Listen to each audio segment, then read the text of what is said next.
But all right. So today, I'm here talking to Stephanie Chen. Stephanie is a sorban trained mental arithmetic competitor. Um, I believe that she is the only Western raised sorban competitor who has won a trophy or medal in a sort of a large Western competition. She competed at Memorial 9 years ago, and we have numerous sorban competitors who compete, but they are all actually from East Asia rather than from the West. So today I will ask you about your experience learning sorban and maybe ask some of the specific techniques that you learned and what you thought about it, what benefits you thought it brought you. And thank you for joining the call. Um, so so first of all, you did the Chinese American Abacus Association, right? Um, which is a Northern California Bay Area organization, and I think it's one of the largest, if not the largest, um, abacus association in the United States. So, at what age did you start practicing, or what age did you join, and what got you started in the first place? Yeah, so I began learning at the age of 5, and it was just part of my after school daycare. It was one of the activities they provided, and I found it to be very fun. I did it with my friends, so yeah, that's how I got started. Did one of your parents have abacus training, or was it just sort of like an enrichment activity that was nearby, and so they signed you up? Yeah, it was more of an enrichment activity. I think my parents are from Taiwan, so I think like everyone learns a little bit in elementary school, but they were definitely not like serious Yeah. abacus competitors or anything. So it's more just so for like me to get better at math, I would Yeah. say. Yeah. So when you start at such a young age, or 5 is definitely young enough, but I've seen in some places in East Asia they start at like 2 or 3.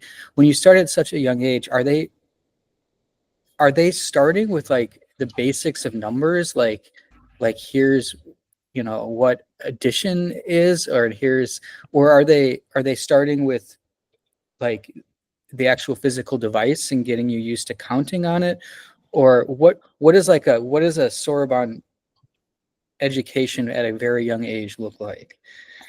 Mm, I think yeah, they do give you an abacus and teach you how each number is put into an abacus and doing very simple arithmetic problems. Yeah. Yeah, like one digit additions. Those and type. and obviously I'm asking you about when you're 5 and you can't you can't really remember. So do you know like how much, like when you did it after school, do you know how much training you did, or do you have any idea what it looked like back when you were, the early years of it? How much I practiced? Yeah. Not a lot. Like maybe like 30 minutes, Yeah. and that was really it. Yeah. Yeah.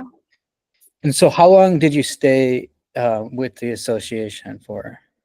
I stayed throughout high school, so I consistently practiced from like kindergarten to throughout high school. Yeah. And yeah, it was not like I practiced for hours every day. It's more like 15 to 30 minutes a day, and then a 1 hour class on the weekend. Okay. And was I mean, I know a little bit about the association, but not that much. So do they have, is it a bunch of different kids from at different age range together? Do they have sort of a structure to it? Um, what does a class session sort of look like? hmm I think so. There's different like time sessions, and it is sort of grouped by level, abacus level. And so, you start out with, we would always do like dictation problems in the beginning. And then we would do like timed multiplication, division, addition, so mental math first, and then do timed abacus, and then we would correct those problems, check our answers, and yeah, so that's how a normal class would go. So in this part, I think for the Westerners who do mental math, it seems a little bit strange. But if I'm not mistaken, you have sort of an abacus track and then the mental math or mental arithmetic track. And in the abacus track, you actually have the physical abacus in front of you, and it's how fast you're manipulating the abacus. Really, is that correct? And then the mental math component, you have to put the abacus away and visualize it. Yeah, so the abacus, you have like the actual, I mean, I have it, like, like you have this actual Yeah. beads in front of you, and then the problems you do are usually bigger because you can calculate more on the abacus. And yeah, it's just how fast you can do it, how accurate you are. And then mental math, yeah, you don't use the abacus, and the problems are usually like smaller. So it's still the same concept though.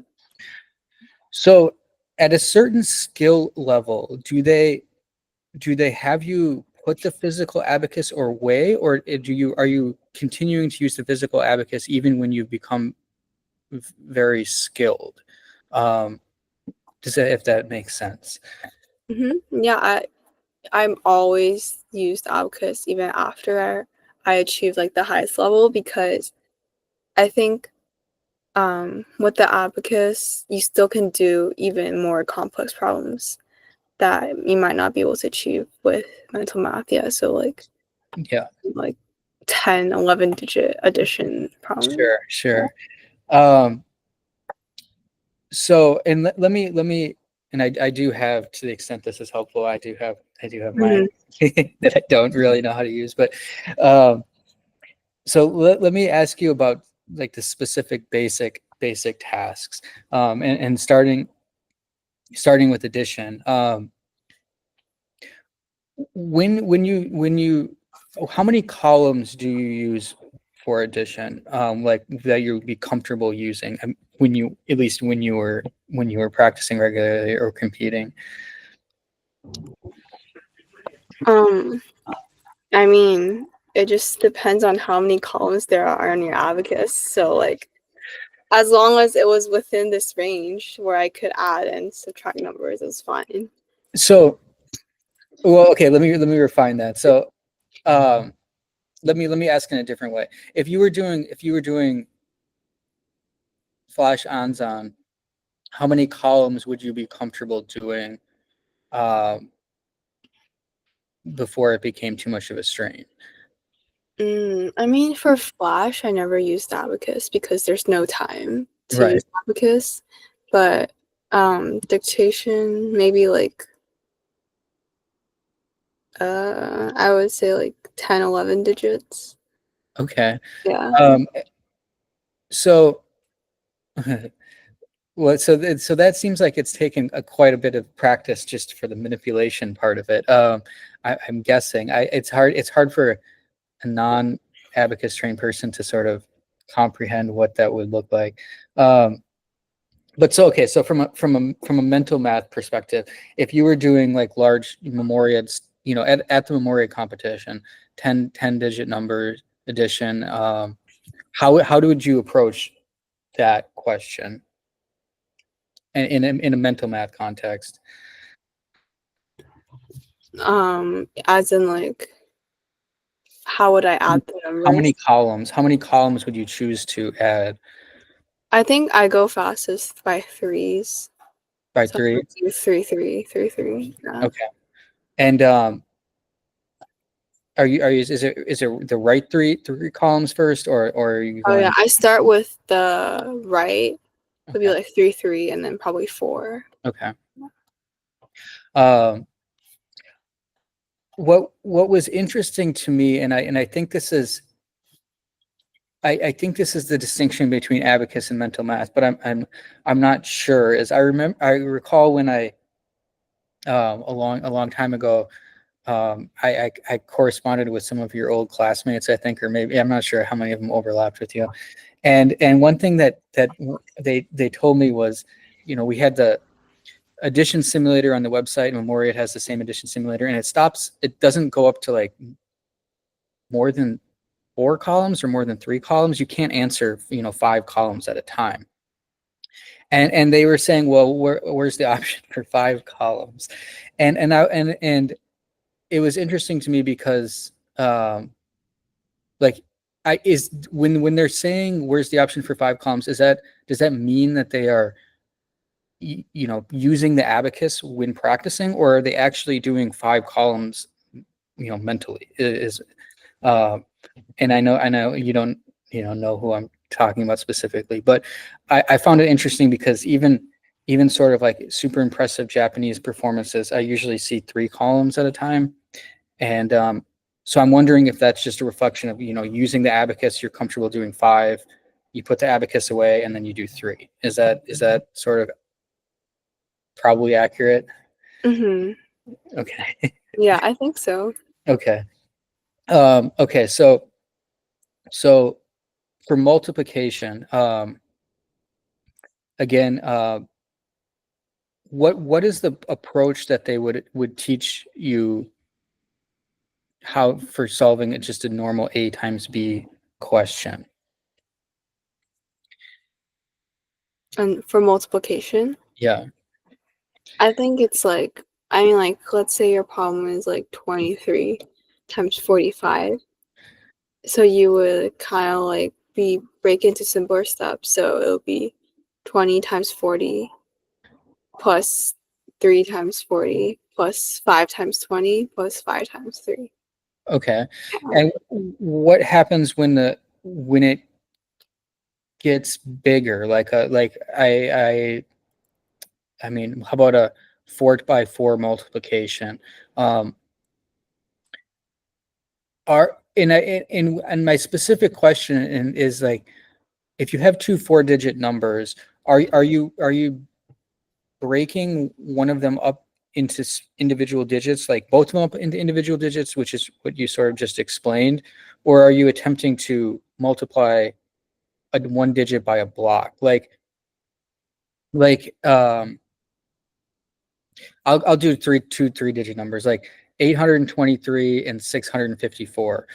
So are you breaking them 823 into 8, 2, and 3, and then 6, 5, and 4, and doing 3 one by ones, or are you going to take one of those and do 3 by 1 multiplications with it?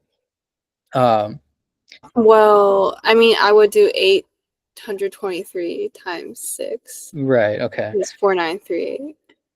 And Okay. then I would do 823 times 5 and add it Okay. to the second place. So I guess 3 times 1. Yeah. Okay. And then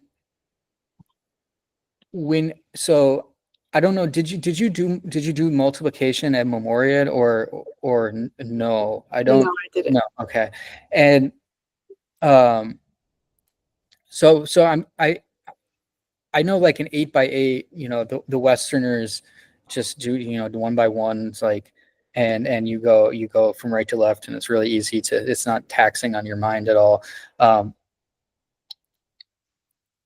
When you do like a larger question, um, you just indicated the 3 by 1, and then you're memorizing it. But like, at what point would it become difficult to sort of use that? What point is it sort of, yeah, at what point is it difficult to do the question without the physical abacus in front of you, because there's too many digits? I think 4 by 3. But I think like it depends. Like if you have the problem in front of you, or if someone's just reading it out to you, because then you have to try to remember the problem, Yeah, which is a different. which is hard. So 4 by 3, is that if you have it in front of you, or is somebody reading it to you? I think someone's reading it to you, maybe like 4 by. I start if it's in front of you, maybe like 4 by 4. Okay. Yeah. And then so for division, I know you did well at the Memorial competition, and that is a 10 by 5 question, Mm-hmm. which is obviously bigger than 4x3 or 4x4. So what did you learn for division? How do you approach a large division question that's like 10x5? You just like estimate how much goes into the larger number and then subtract. Like So estimate again and subtract. so are you're doing the 5x1 and then subtracting from the The tens. yeah. So you are going to visualize the whole 6-digit number. Is that correct? Yeah. Okay. But in the context of multiplication, you're just not as comfortable with it because for just some reason or because I mean clearly you've got the visualization for 6 digits on the division one, but and then the multiplication one you didn't want to do the 5x5. Yeah. I think it's different because in the 10 divided by 5, you don't have to like really memorize the whole number because the 10 number is on the screen for you, right? Okay. Yeah. Okay.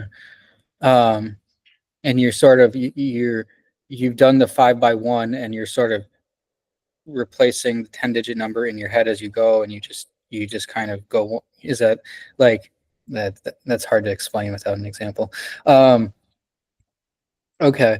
When they so and I have some familiarity with the like what the exams look like. Did they go over things outside of sort of mixed addition, subtraction, a times b, a divided by b, or is it they stick to like the fundamental arithmetic operations? I think we did a little bit of square roots. But I think it was mostly the arithmetic operations. Okay. So and I know you did the World City Cup and TCOC with Taiwan Chamber of Commerce. What were there, so outside of those two, did you do other sort of competitions, whether they were here in the United States or outside of the United States, or are those like the two major competitions? There was WAMA. Okay. And then Memoriad, and then just internal CAA small competitions. Sure. Yeah. And then so what are those competitions, WAMA, TCOC, World City Cup, what do they look like? Like what is the competition composed of? What does like a day at the competition look like? I think like I don't remember exactly, but like World City Cup, it would be like there you do timed multiplication, division, addition, mental math, and then timed abacus. And then they had a school math section as well. Okay, they did have a school math section. Yeah, What is they this? had a school math section. It was like geometry and Interesting. like that. But you would still could use abacus or mental math. On the school math section, did you have an idea of what they were going to ask in advance and you prepared for it, or was it just sort of a surprise? I mean, and you had like practice tests to kind of saw what it was like, but it wasn't like anything too difficult. It was something that everybody at that age would have been expected to have some familiarity with. Yeah. Okay. So what ages did you do the competitions at? 6th grade, middle school, and high school. Okay. And is that those competitions are typically directed to middle school and high school students, or do they start younger? Do they have competitions that go past 12th grade or not? Well, it starts like it's like by school category. So like 1st grade, 2nd grade, up to 6th grade, it's by grade, and then there's a middle school section, and then there's an open like adults section, I think. Okay. And what different what countries were participating in those competitions, or what countries had participants? Honestly, like all over. Taiwan, Korea, China, Japan, Okay. Malaysia. It was like all over the country. Yeah. Was it sort of a large competition, like big It was auditorium, a big auditorium. large number of students? Um, and well, can you tell me a little bit about like how it went for you, or what your results were, or something? Um, Um, yeah. yeah, I mean it's always like held in a different country each year, and I'll start practicing a few months before. Uh, it went well for me. Like I got a few grand champions. Um, I think it was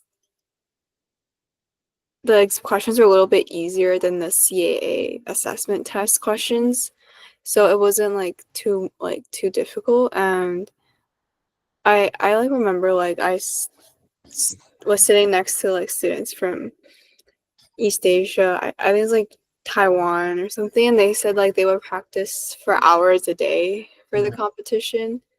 But I know like everyone from our group, we practiced like maybe 30 minutes to an hour a max a Sure. day.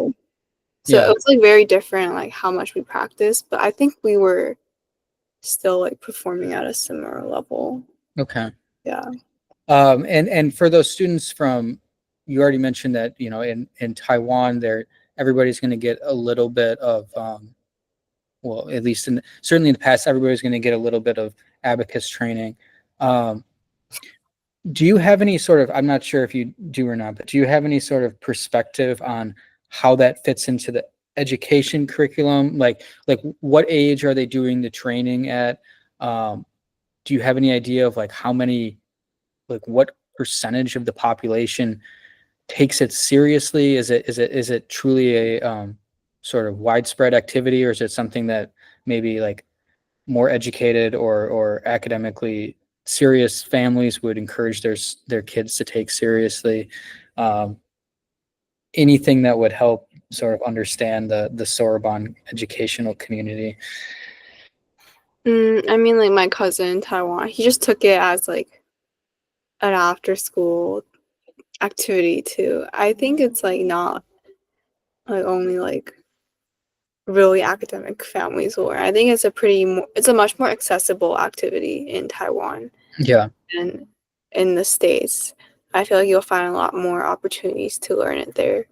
And I think if you wanted to continue learning, it's easier to maintain if yeah, you're in Asia. Yeah. yeah. Are you familiar at all with like an sort of top performances from Japan specifically, where they take it extremely seriously? Um, I'm not sure if you if you have any familiarity with that. Not Japan, but yeah, I did go to like do an exchange. Like went to elementary school in China, and then they integrated like abacus into the curriculum. So Okay. like, everyone there learned abacus, and I think it was like that was pretty serious training. Yeah. Yeah. Okay. So continuing on that for a little, sort of changing a little bit, but that same thread. I am old enough that when I was in school, kids at a young age in America received like large packets of mental arithmetic questions, um, and you had to do them and turn them in, and kids did not like it, but it was part of the curriculum that you were doing basic arithmetic, not learning abacus of course, but doing the similar sorts of questions. Now that has almost entirely been phased out, and in some places, especially here in California, it's almost non-existent in public schools. um, what do you have any sort of thoughts, or thoughts on like math education generally. How did the process of learning Soroban and doing CAAA help you in school, or help you sort of develop your mental or intellectual abilities? What sort of what benefits did it have for you? Do you have any, like, thoughts on the change in the educational system, or how it compares to how math education is done in East Asia? Okay, wait, so is your question, what are the benefits? Yeah, those too many Or, questions, but yeah, what do you think? How did it help you in school, or sort of just in general? What skills did it impart to you? uh-huh. I think aside from like math skills, it definitely helped with like focus, discipline, consistency, because, well, first of all, like practicing mental math requires like consistency and also like a lot of concentration. I was like practicing during like recess or after school, when everyone else was playing. So it Yeah, took a lot of concentration and attention. And also, I think it definitely helped with like my memory, visualization, processing speed, auditory processing, like all of those different cognitive capabilities. So I think that definitely played a part in my other academics as well. So I think like overall, it just really helped in a good way. Yeah. do you think it improved your, and I know you have an educational background in neuroscience, although I'm not sure how much you've studied the specific area, but do you think it improved your working memory? And do you ever use, like, sort of the spatial visualization and to memorize things other than numbers? Um, Mhm. if that makes sense. Well, yeah, I do think it helped with like working memory. I guess like when I study, sometimes maybe like I unconsciously use spatial visualization to like memorize things when I'm studying. So yeah, I do think it plays a part. Let me change the topic here a little bit. Um, I, I, so when you're doing, if you can see this here, when you're doing a large addition, um, several columns, 10 or 11 columns, or even just five, when you're adding numbers, can you describe the process of, like, what is going through your head, or how you're doing it? And the context of this is, last month I had a correspondence with a neuroscience team that was doing research on mental arithmetic, specifically on the East Asian Sorban competitors doing flash Anzan. And their conclusion was that it actually represented a faster brain processing speed than has been found in any other human activity. Um, the flash Anzan Sorban competitors. Um, and I'm wondering if you can explain, like, what it would look like on a sorban. I know you have one in front of you. What it would look like to do addition questions rapidly, whether it's mental math, or whether you have the abacus in front of you. If you're able to, like, I don't know, slow it down and explain, like, how the manipulation actually works, what is going on. Um, yeah. I mean, like if you have two-digit numbers, 15 and 38, and it flashes on the screen, and I have 15 in my brain, and then 38 comes up, I add the 30 to the tens place, so it becomes 45. And then I add 8 to the fives place, and it's like regular addition, like there's not enough space in the ones place, so um I add 10 to the tens place and take away 2 from the ones place. Because Right. minus 2 is 8. Right. Now I have 53. And then another number flashes, and then I do the same thing. So when you say you see 15, are you like how? So I can't really. It's really hard to show this soroban on a webcam that's facing this direction. So when you have 15, you just have the beads, and it was what you're Yeah. seeing, right? Yeah. And then when a later number comes up, so you're doing flash ons on, you have the first number, you have the beads, the second number comes up. Let's say we're doing 3-digit numbers. What are you doing really quickly with those 3 digits and your existing visualization of the original beads? Are you memorizing the second number and then quickly adding the individual digits to the first number? Are you sort of memorizing? I'm not memorizing the second number. I just directly add it. So like after the problem, if you ask me what was the third number, I won't know because I already added it and then forgot about it. Okay, and so when you're adding it, you're taking each individual digit, even if it's a 3-digit number, and going left to right. Is that Yeah. it? Okay. Okay. So like 721 and 677, you would have the 721, you would see the 677, and you kind of do -4 plus 1 in the thousands, and then -3 plus 1 in the hundreds, and -3 plus 1 in the tens. Is that Yeah. okay? Would you be able to with I know when you've learned soroban at a very young age, it's probably not possible to really answer this, but would you be able to visualize 4 digits properly without using the soroban? I like what I don't what like could you add 3 columns without trying to visualize using the soroban? And I mean obviously you can, but like I mean without losing a lot of speed. And what about it? What about it do you think is the soroban training is allowing you to add more columns to the visualization? I think maybe it's just easier to visualize the beads because it's all just the same pattern, right? And it's just adding one more bead to the visualization.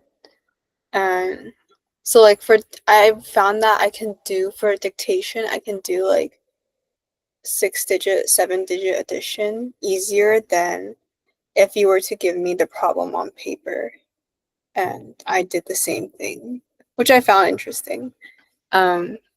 And I can do more dictation numbers than I can do for flash. Interesting. So yeah, if you give me dictation, I can do like up to like 7 digits. Flash, maybe like 4 or 5, and then addition like 4 or 5, like paper addition. Do you have any idea whether that's like unique or whether that is sort of reflecting the other students that you were at CAA with as well? I think everyone could do bigger dictation, bigger digit dictation problems than they could like paper on paper. Okay. Okay. I mean, I'm interested. How fast can they possibly administer an addition dictation problem? No, it can be It can be. It can, okay. Yeah. Okay. So when you were at CAA or when you were, to the extent you're aware of the students from Taiwan or elsewhere in East Asia, do you think the activity was perceived as sort of an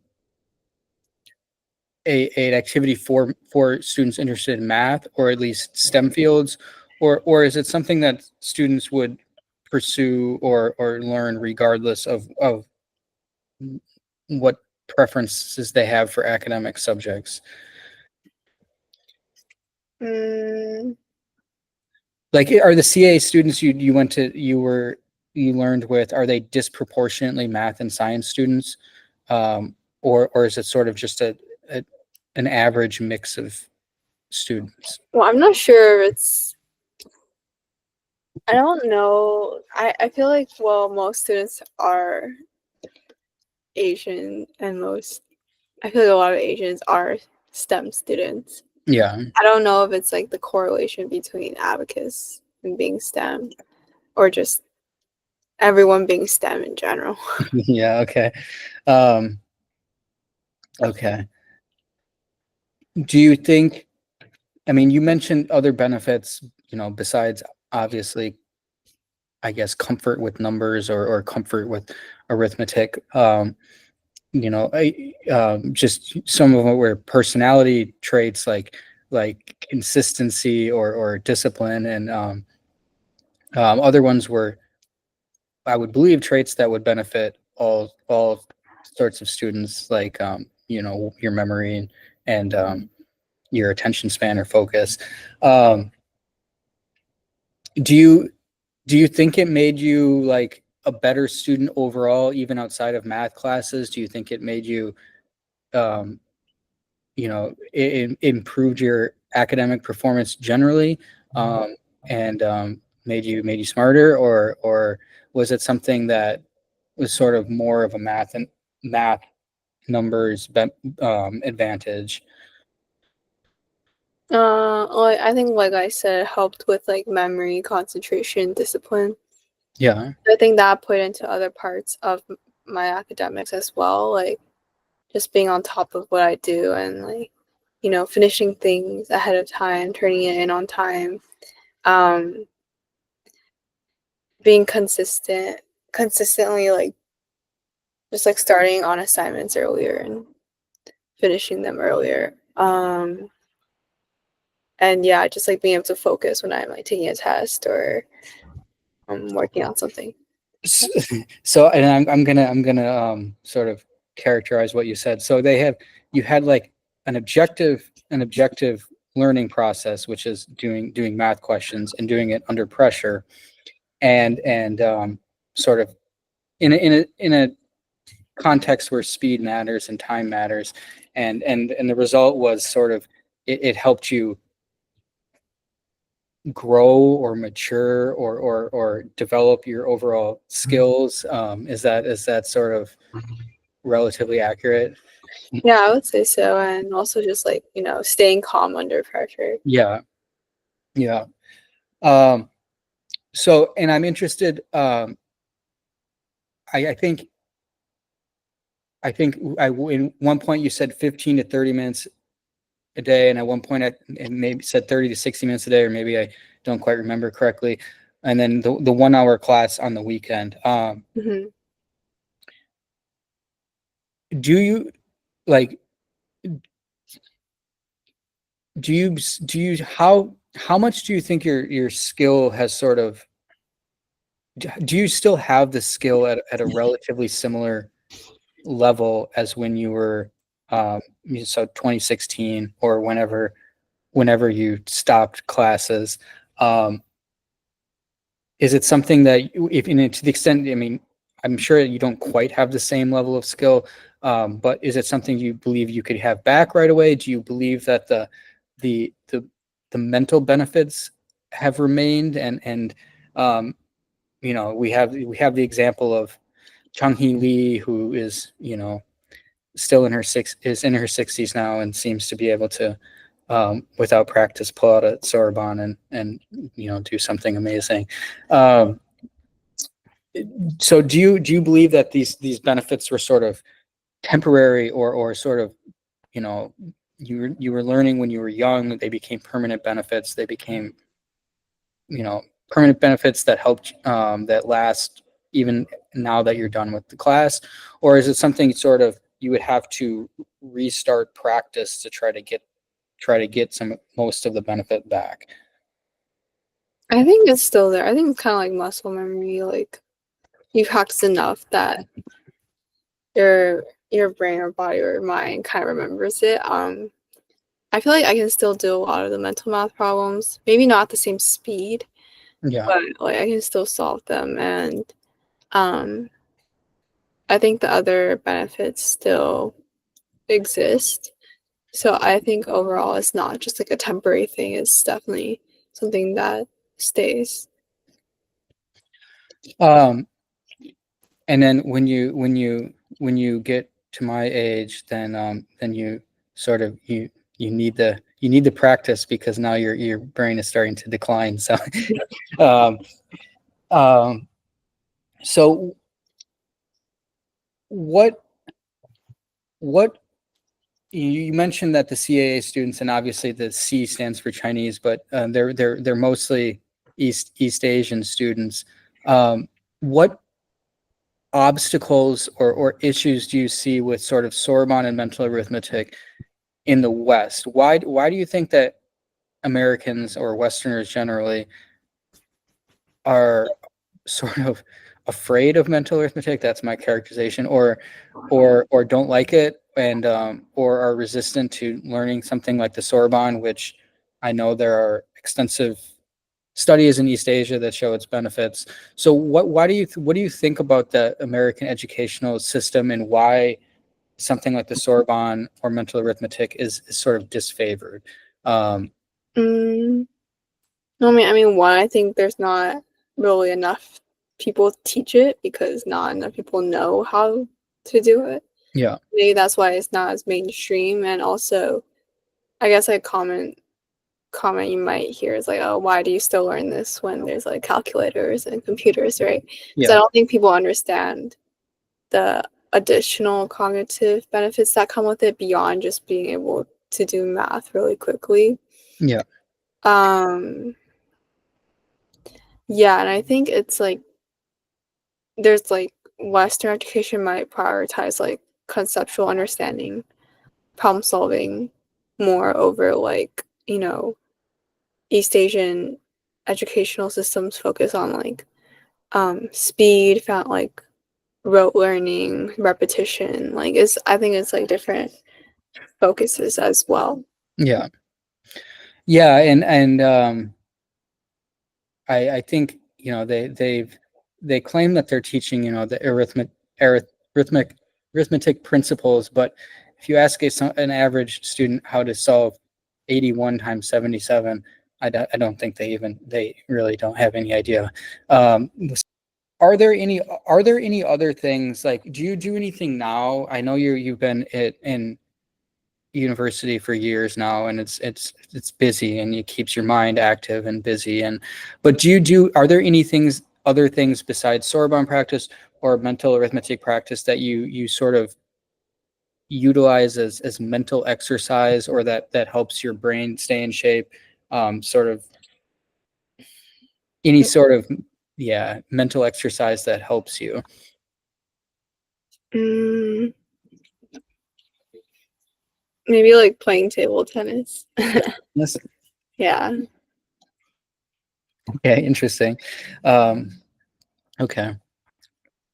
Yeah. uh But other than that, not really. yeah, you did calculation league, and I don't know how much you are aware of the results, but um, for a non-Sorbonne trained person, like we have Wenzel Gruis and Kali and Geshev, and Wenzel, I think you had a match with Wenzel. Wenzel is very, very good. But the Westerners who, and it's much more common in Europe than America, but the Westerners who do mental arithmetic seriously, they've sort of created something that's a little bit different. They call it mental calculation, but it's sort of partway between what the Sorbonne communities do, and sort of more school math. Like you've got all these kind of more complex question formats. Um, do you think that that's something that the Sorbonne communities in Asia see as fundamentally different than what they're doing? Do you think it's something that they sort of would value, but it just doesn't exist there, or somewhere in between those two ends? Like, I'm not sure. Maybe it's like something different because it's not as taught in the abacus community, so doesn't make sense to have a competition over it. Yeah, and I get my the core of my question is whether or not you think that the Sorbonne teachers are they sort of see what they're teaching as the brain training, as like we're our goal here is to improve your, that the things that you talked about, the memorization, the visualization, your attention span. Either that's the goal, or our goal is actually something more related to math and numbers, like we're making you better. And I know those things are they're going to overlap obviously a lot, but like if your goal is very much the brain training, then maybe the Western style competition doesn't quite make sense as much, because it is very different. It probably has a little bit different benefits. But if your goal is the math, sort of the math and quantitative reasoning, then it would make sense. And from your experience, what do you think the objective is? What do you think the teachers believe that the main objective is? Mm-hmm. Mm,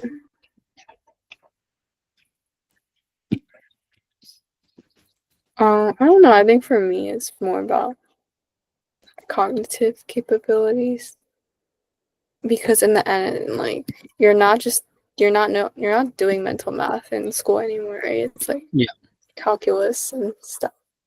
So at least for me, it's more about building different cognitive capabilities. Yeah. And I mean, I'm sure the students themselves have a huge range of answers. And I do have a feeling, I mean, I'm guessing that the teachers, they do believe it's the cognitive capabilities. Although I will say, it's sort of people will say all the time, well, I don't need to do mental math. I have, a calculator on my phone. I mean, I don't know if I've ever seen somebody really take out their phone and pull up their calculator. Your phone could also read to you, but I've never heard somebody say, I don't need to read. My phone can read me stuff. But I mean, if you're not having the cognitive benefits is much more widely applicable, obviously, to all kinds of academic pursuits. So outside of CAAA, are you aware of other Sorbonne organizations in America? Did you guys work with other groups? You mentioned internal competitions, but were there sort of like friendly competitions with other abacus groups at all? Not really. Not really. Okay, interesting. Okay, and with the CAAA, how many students were there normally that you were competing with, and was everybody from was it kind of like a neighborhood or a small thing, or were kids actually coming there from somewhere else and joining? I think I knew like most of the kids in my level. It's a pretty small group. Yeah. But there would be some from other branches or class sessions that I wouldn't know. Okay. Maybe like 20, 25. Yeah. Okay. The value of doing mental math is beyond just math. It's really like about memory, processing speed, time management as well, and then just building that mental discipline too that carries on to other parts of your life.